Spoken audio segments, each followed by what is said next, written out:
Oh, just before I start, what part of the US are you living in? I'm north of Boston in New Hampshire. Ah, okay. So there would be an awful lot of Irish around Boston. Yes. Yeah. We're like ants. The green beers and everything. Yeah, St. Patrick's Day. Yeah, yeah, yeah. Okay, so we're recording. Okay, so hey, hey, hey, guys, and welcome to another episode of Life After Life with me, Sandie Byrne. And today I have joining me all the way from New Hampshire in the United States, Damla Aketen. I'm sorry if I'm pronouncing your name, Damla. Would you like to pronounce it for us, please? Sure, it's Damla Aktekin. Actican. I do apologize.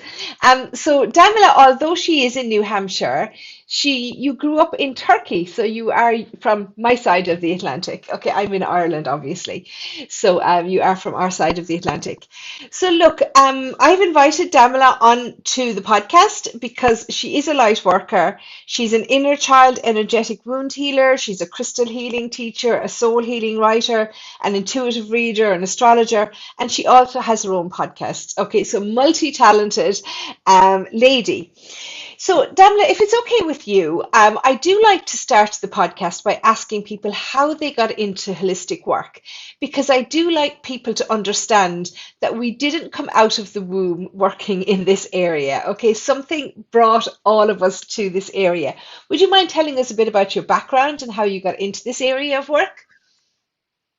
Yeah, absolutely. I grew up in Turkey, as you said, and I actually initially I studied engineering, and then I moved to the US to do my MBA. And I very happily started my corporate career. I was working in business consulting. One day after getting home at like 10 p.m. from work, I was working pretty long days. Yeah. I woke up with incredible pain in the middle of the night, which and I was having trouble speaking. It was just so intense, the pain in my head. We went to the emergency room and I discovered that I had developed migraines, which weren't a part of my life by then, which then led me to realizing, okay, something's got to change, something needs to happen. And I had been seeing yoga classes everywhere. I wasn't a yogini before. I hadn't tried it before. In fact, I tried my very first class after the migraine episode and I hated it. I was like, how can people be putting their heads on a smelly mat that they put their feet on? What's going on here? But of course, something shifted and I came back and I came back and I came back. So I tell people that before that, I used to exist in my head, right? Hmm. The education, everything. I was working in a head based realm, mind based realm. And yoga for me was discovering that I had a body, that I was head, which was a revelation. I became a yoga fanatic very quickly. I became a full time yoga teacher, studio manager, and I thought that was going to be it. I thought that was going to be my life. And then in 2012, I gave birth via emergency C-section, another like health crisis, if you will, to my daughter, which changed everything. Suddenly, nothing I knew from the yoga worked. I couldn't meditate. I didn't recognize myself. I couldn't feel into my body. It was just so painful. I was feeling down and going deeper and deeper into this deep dark well. And I said to myself, okay, here's this light being in my hands, my daughter, and I want to be there for her. And I made a very conscious decision. And I said to life, to source, to divinity, whatever you call it, I said, just send me what I need to heal. Send me what I need to feel reconnected to my body and to my life. And that was when mantras entered into my life and crystals and crystal healing. I became a crystal healing explorer, if you will, because I didn't have time to take a formal training. I had a newborn in my hands, but I had time to close the door and sit with them for 5 minutes. And that opened the door for me. It was not like a shocking, or I healed all of a sudden, but it was like a gradual, my system was expanding little by little with each time I spent with the crystals. And that led to me discovering and understanding, as I offered this healing that I discovered to people one-on-one and in groups, I began to understand more and more that I'm working with the inner realm of the body, which is the inner realm of the inner children. So that is where I am now, moving from a mind-based living to realizing I had a body, and then being led onto this journey of realizing we're so much more than that. We are on a quantum level, vibrating strings of light, droplets of Om vibration, swimming in a sea of Om. So this vibrational healing part is now what I teach in cooperation and collaboration with the body and the mind. So now all those three realities are coming together in my life and in the way I teach healing and I practice healing. I love it. I love it. And I hope that you're okay. I mean, your daughter obviously is 12 years old now. Did you go back? Did you have any more children or No, that no? was it. That was it. That That was was it enough. for me. Yeah. And they always say, don't they, that we forget the pain of having children. I had two sections with my two boys. They always say that we forget the pain. I didn't. I did not forget the pain. But yeah, it's a whole thing. And, I've kind of been discovering that myself over the last few years. Like I went through a bad period in life. I was diagnosed with PTSD. And like when I got really down in myself, it showed in my outer body. So there's a strong connection, isn't there? I know you talk about mind-based living and education and corporate working and all the rest of it, but there's a huge connection between what goes on inside and what goes on outside.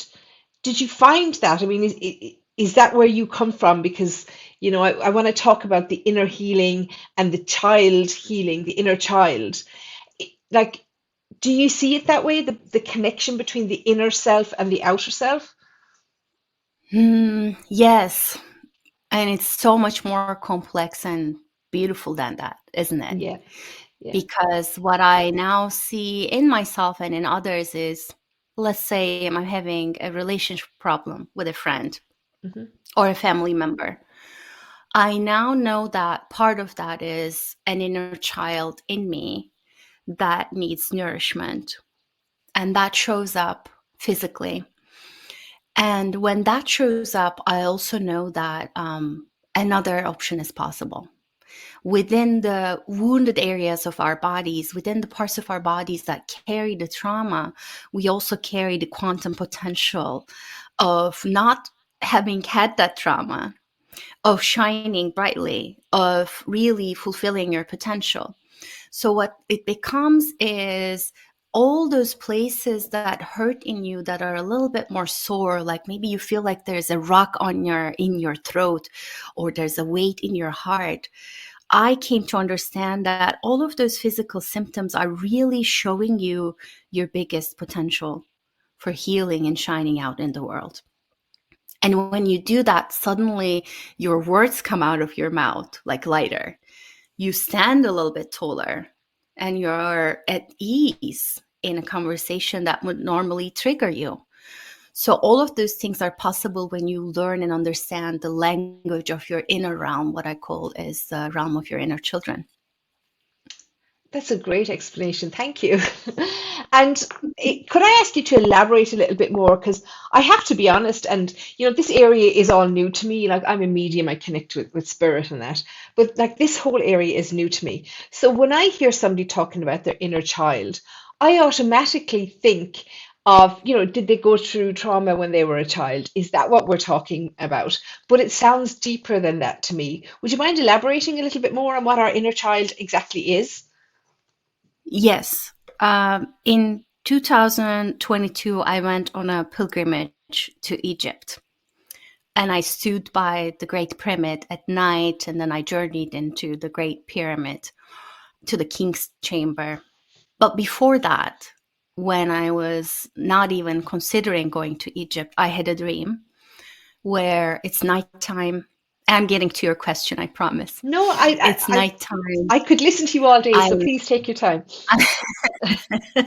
In the dream, I'm standing by the Great Pyramid and I look up, and in the night sky, I see millions and millions of stars. And I'm just in awe. I keep looking up. There are people passing me by, and I keep saying, look up, look up, look up. How beautiful is this? And some of them pass me by, and some of them pause and look at the lights with me. I woke up understanding and knowing that all the stars that I'm looking at are the inner children inside. And now I see our energetic wounding, the trauma, as the cloud around the stars. The cloud cannot reach the stars, right? The cloud can obscure your potential, obscure your shining light, but it doesn't even touch it. So in my work, in my way of working and healing inner children, I don't see them as broken. I don't see them as beings that need to be fixed. I see them as pure light and love potential that lives in you. So for you as a medium, I do get in touch with those realms too occasionally in my intuitive readings. The way I could describe it is it's just a different radio channel Okay. than what you're connecting with. So you're connecting with the ancestral channel. In this case, you would be connecting with all the past versions of you that hold your highest potential, as well as all the inner children, the highest potentials of your ancestors and their ancestors, and the inner children of past parallel future lives. Because in the quantum realm, the light realm that we're talking about, there's no time and space. So Mhm. it's a conscious intention to make a connection with that realm and bring that potential into your life. Okay. So it's really complex. So there's a mixture in there then, okay, because we're talking about our ancestors. And would it go as far as previous lives, past lives? Absolutely. I've had sessions where people would come to me and we would dive into the landscape of the body, and we would find a past life's inner child, and we would work with that. Isn't there so much when you start to like scratch the surface and delve into it, and you think, well, I'll just do this part, and then kind of it throws up something else. But it's beautiful to see how interconnected everything is. You know, our past lives, our ancestors' lives, our future lives, our current lives, like they're so interconnected. Um, do you mind if I ask you, and without asking you specifically about any of your clients, what would be a typical thing? Like, what would cause somebody to search you out? Like, is it something like migraines? Is it physical? Is it emotional? Everything. Everything. I mean, usually when I say energetic wounds, to those of us living with energetic wounds, that's pretty simple. People are like, yeah, yep, that's me. For me, it was even like I was a step behind that. I didn't even know that I had wounds. I thought what my childhood was normal. Mhm. So the first step is, I guess, realizing that you have energetic wounds. And I have a quiz on my website that people can take to identify what their energetic wounds are. Perfect. Then it becomes, okay, I'm here. I'm feeling the struggle in my body, in my life. Um, and I don't know how to get better. I can see that there's a better potential for me, but I don't know how to get there. And you start to try a lot of different things. And one of them could be working with me. Um, and then that gets deeper. You find the few things that work for you, you make a deeper commitment, and so on and so on. So to answer your question, it's anyone with an energetic wound, which in my experience is all of us. Even if you had the perfect idyllic childhood in this life, which that client that I was talking about had, but she was working with a past life trauma. So I always tell people, like, the moment you're drawn to me in my work, your body, your system is so intelligent. They're going to bring up the quickest and the most effective part of you that we can work with, the biggest potential that you can realize in that moment, that will give you the biggest relief. And at no point am I going to force you into anything, because I'm not looking to fix you. I'm simply the messenger there, showing you the stars and helping you connect with your potential. And you are in charge. And it's not about bringing up all the stories of trauma. We don't even need to do that.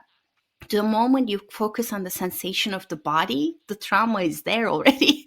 No story needs to be rehashed, but we can soothe that. We can be with that. And people are surprised, like they assume it's going to be like, is it going to be unpleasant and in a child healing? And it's not. It's really joyful. That part of you, when the light comes out, when we nourish the hurt parts, when the light comes out, when the inner child comes out, they're playful. They're joyful. They like color. And there's like a bubbling energy in almost all my clients when they come out of a session. So, yeah, I love that. And I suppose I have to ask, just because I'm so far away, do you do these sessions online as well as in person? I do all my sessions online, Yeah, all my intuitive readings, astrology readings, as well as inner child healing sessions, all online. I yeah, find that, people are in their safe space. I'm in my space that I feel comfortable in. And there's oftentimes, because I'm so sensitive to energy, and people can get comfortable, we can go even deeper than an in-person session. yeah. I know people listening to this won't be able to see me, but I'm nodding away because I also do all of my sessions online, and I'm also very sensitive to other people's energy. So like I totally get it.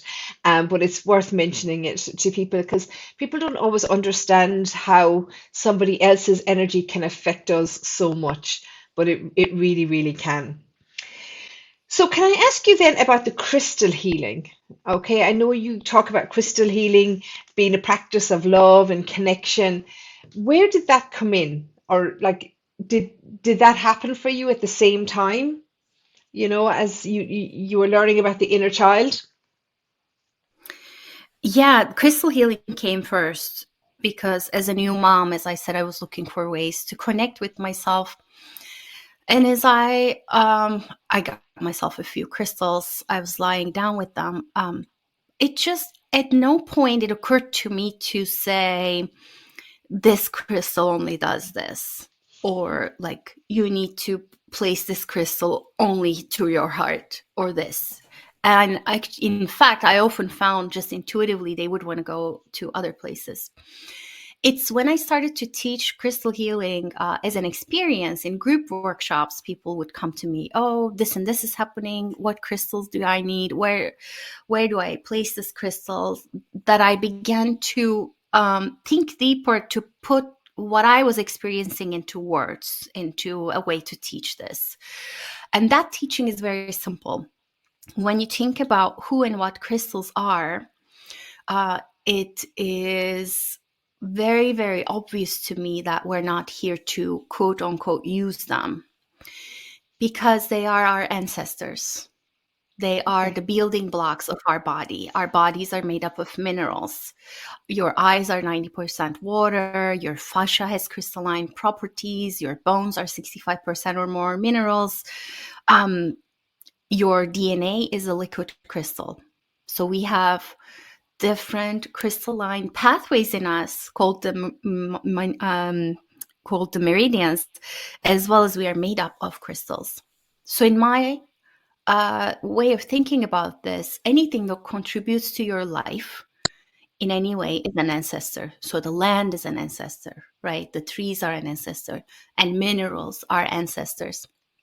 And not only that, in my connections with them, I came to understand that we are kin, we are relatives. So you wouldn't approach a relative and say, oh, what are you good for? What can you do for me? What can I use you for? But you gently introduce yourself. There's an energetic connection. You understand each other on a deeper level. And the thing about crystals is they're not only the building blocks of you, but they're the building blocks of each plant, animal, thing you see around you, of the sun, of the planets, of the entire universe. So as such, same way that we are connected to each other through our DNA as a species and to all the beings who have DNA, they are connected to all minerals everywhere. So when you understand that, it becomes very easy, because even a single clear quartz is connected to all the clear quartz in the universe and to all the crystals in the universe. So you don't need a million crystals. You don't need a huge crystal, but you need a different approach, which is to treat them with respect, with awe, with curiosity, and not to expect a certain outcome, but come to it with an openness to say, what can we co-create today? And that to me is love. And they came into my life at a time where it was very difficult to love my own body, but I could love this shiny, beautiful thing in my hand. The other thing the crystals do is they take in your energy and intention and they amplify it. So that led to me realizing, appreciating, learning about my body and being more and loving myself more. And they can open you up into, we're talking about the mediumship realms, we're talking about the inner children realms. They're very good with opening up other portals and connecting you to the radio stations of creativity, to abundance, to a life partner, what have you. So yeah, does that answer your Oh, question? 100%. And I love I absolutely love the way that you explain it. And, you talk about the connection because it's so hard. And I'm not the best person to express this, to people, but I love the way you have of getting it out. It makes so much sense. It really does. And you're writing a book. Did I read that about crystals? Do you want to tell us about that? Yes. Yes, it's in the final stages. It's called Crystal Healing for the Love of It. It's really, I'm in my own way talking about all of this that we talked about, and appreciating crystals through my writing, appreciating or putting that appreciation out there about what they have been able to add to my life and what they have the potential of adding to your life. I have like little mini droplets that you can just read and be with. They're almost like, I don't want to call it poetry, but they're definitely, I feel, they have been channeled through me. And then I have little crystal healing meditations you could try, practices you could try. It's just another way of approaching crystals that's not based on using them, but that's based on love, respect, curiosity, appreciation, and just creating and co-creating a new reality and loving connection. I look forward to reading that when it comes out. So I suppose the best thing to do would be to tell people to keep an eye on your website or your social media, and you will be posting when the book is available to purchase. Now, one thing that you did mention there is about meditations and stuff like that. Um, like our daily practice is important when you're trying to heal yourself. They are. They're a way of saying, especially when you're working with the parts, the cloudy parts, is where we're talking about, um, that may not be quite ready to show you their full potential yet. But you can begin to establish a trusting connection. And just like watering a plant, just like looking into your child's eye every day, for you to sit with yourself and just get your inner gaze there, and even maybe hold the crystal there to amplify that inner gaze of love. What that means is you repeatedly showing up for yourself and saying, I am here for me. I know people weren't there for me at that time, but I'm here for me now, and I'm offering this love, and I'm offering this love. And over time, something happens where your body is able to soften those places and show you some of the hidden light within. And if you've been through a particularly hard time, or you find that we all hit plateaus or we all hit certain limitations, it's really, really fun, and it's really, really great to have the support of a healer to say, okay, let me amplify that love with you. Let's do that together. I love it. Yeah. So, we have to help ourselves too, don't we? We can't just expect somebody else to do it all for us. So, your website is called A Drop of Okay. I wanted to ask you where that came from because we hear the word all over the place. It's just OM, and, we see it a lot. What does it mean? Or at least, what does it mean to you? Yeah. First of all, my name means a droplet in Turkish, Damla. Ah, A drop of came to me in a dream. And at the time, I was working heavily with mantras, which is another vibrational healing tool. Amazing, amazing practice. And Om to me is the symbol of that unity, that sameness that we and crystals have, we and each and every other thing and being that we see has, which is if you go beyond the atomic particles into the subatomic, and beyond that into the string theory, which says we are vibrating strings of light that come in and out of existence in a probability cloud. You are that, I am that. Everything we see, experience in the known universe is the same. Om is the representation of that vibration. Om is the thing that says we are all vibrational beings and everything is vibrational. So we all are connected to each other. And I'd like to imagine us all being little droplets of Om swimming in a sea of Om. So little vibrations swimming in a sea of vibration. And what that means is that sometimes it's not possible to affect or, you know, solve even or change part of the overall vibration, but you can always come back to the droplet that you are. You can tend to your wounds, you can change your own vibration, which is going to lead to ripples all throughout the universe.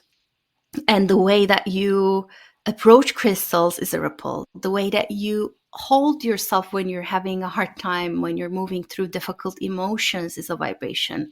The way that you talk to another person is a vibration. So all this becomes your responsibility. And I see my job as a healer to offer you tools, offer you a different perspective, offer you loving words to change and heal that relationship that you have with yourself and everything else. love it. I love it. And so you have lots of resources on the website as well, haven't you? You mentioned a quiz. Yes, so my website is adropofom.com, adropofom.com. And it's the same in my YouTube channel, A Drop of Om, on my Instagram, the same, A Drop of Om. And if you go to my website, you will find a link that says all healing offers, and that has at the very top, I have quite a few free resources for you, some free meditations, some crystal healing resources. And one of the resources is a quiz that will help you discover what your wounding might be. And you may be surprised at some of the things. And I even offer, because it might be tender to touch those places, I offer meditation to help you move through it after you take the quiz. Yeah, and that's very important, because as you say, it can be traumatic just to find out that these things are there, so, don't throw yourself in at the deep end. And, do feel free to contact Damla through the website or through her social media or whatever, if you do find, something, from the quiz or whatever. But I will put the links that you need in the description box attached to this podcast, okay? Now, we didn't even get to talk about some of the other things that you do, Damila, the soul healing writing, the intuitive readings, the astrology, the podcast, and everything.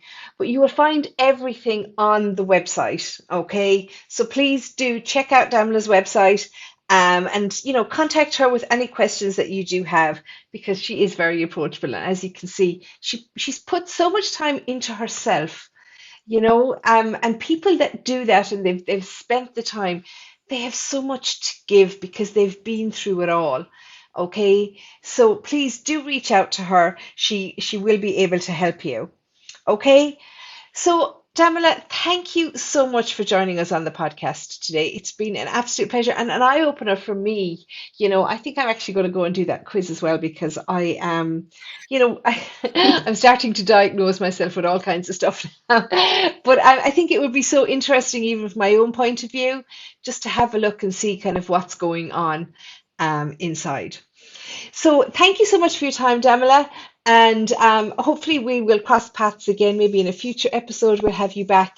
And I would encourage anybody, maybe if you have more questions around this area, let me know because, if we do have more questions that I haven't asked, I can definitely have Damila back in the future to answer those questions for you. Okay. So for now, guys, thank you for listening. I will see you in the next episode of Life After Life. So until then, take care and stay safe. Okay, Damla, one question before I let you go, and thank you so much for that because that was amazing. I absolutely